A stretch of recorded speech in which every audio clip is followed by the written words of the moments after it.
இராமாயணத்தில் சபரி 13ஆம் பகுதி. சபரி அளித்த கனிகளின் இனிப்புச் சுவை ராமபிரானின் நாவோடு நின்றுவிடவில்லை. அதனையும் தாண்டி அவன் நெஞ்சமும் அந்த இன்சுவையை அனுபவித்தது.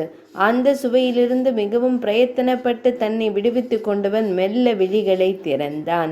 ஏதோ சபரியிடம் கூற வாயெடுத்தவரை இடைமறித்தார் லக்ஷ்மண சுவாமி. தமையனாரே என்றழைத்தார். லக்ஷ்மண சுவாமியின் ஐயம் என்ன என்பதை ஓரளவிற்கு அனுமானித்திருந்தாலும் அவனே கூறட்டும் என்று காத்திருந்தார் ராமபிரான். தமையனாரே, அன்றைக்கு கங்கை கரையில் மேற்கொண்டு அவரை பேச விடாமல் கையமர்த்தினார் ராமபிரான். லக்ஷ்மண சுவாமியின் வினாவிற்கு நேரிடையாக பதில் கூறாமல் சபரியிடம் பேச ஆரம்பித்தார் ராமபிரான். சபரியிடம் உரையாட ஆரம்பித்தார். நாயே தம்முடைய குரு மதங்க முனிவர் என்று தெரிந்ததில் எனக்கு மிகுந்த மகிழ்ச்சி. நானும் அவரை குறித்து நிரம்ப செவிமடுத்திருக்கிறேன்.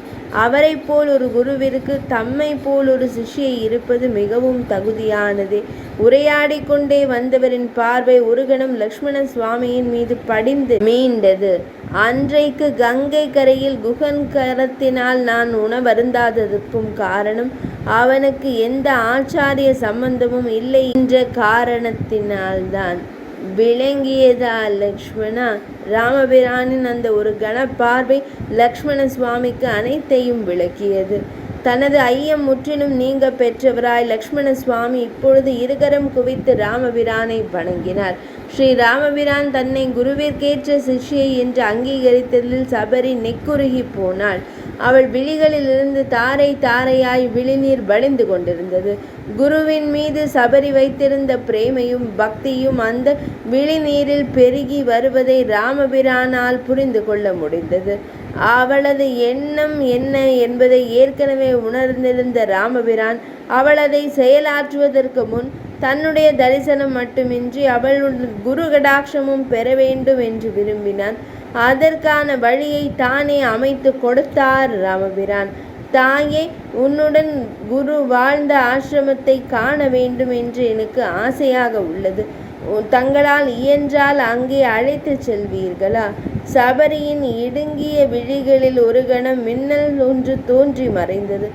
வரலாம் ராமா, இப்பொழுதே தம்மை அங்கு அழைத்து செல்கிறேன். இங்கிருந்து சிறிது தொலைவில் தான் அவருடைய ஆசிரமம் உள்ளது.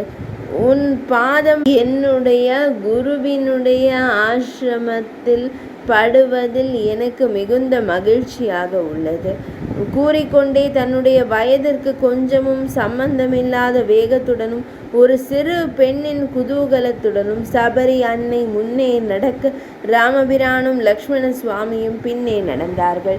ஆள் அரவமற்று இருந்தது மதங்க முனிவரின் ஆசிரமம். ஆனாலும் கொஞ்சமும் எழில் குன்றாமல் நேர்த்தியாக அலங்கரிக்கப்பட்டு புது பொலிவோடு காணப்பட்டது. ஸ்ரீ ராமபிரானுக்கு இது பெரும் வியப்புக்குரிய விஷயமாக இருந்தது. தாயே, என்னது இது? இங்கு யாரும் வாசம் செய்வதாய் தெரியவில்லையே. ஆனாலும் யார் வாசம் செய்வது போல் ஆசிரமமானது நேர்த்தியுடன் இருக்கிறதே, இது எப்படி? ஸ்ரீ ராமபிரானின் ஐயத்திற்கு சபரி அன்னை கூறிய பதில் சகோதரர்கள் இருவரையுமே பெரும் வியப்பில் ஆழ்த்தியது. இருவரும் உடல் சிலிர்த்து அப்படியே நின்றார்கள். 13ஆம் பகுதி இனிதே நிறைவடைந்தது.